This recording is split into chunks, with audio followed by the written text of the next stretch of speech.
जेठ बैसाखवा के खड़ी दुपहरिया बाबा के मुहावा सुखाई, बाबा के मुहावा सुखाई। तबो नाही बाबा मोर रुकेला न डगरिया, बारावा खोजन चली जाई, बारावा खोजन चली जाई।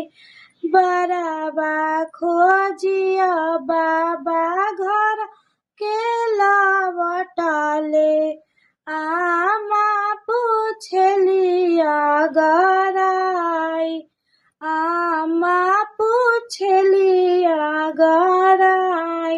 अरे कवना कवना घर गईनी ये प्रभुजी, कैसन बाड़े नगर के लोग, अरे कैसन बाड़े नगर के लोग।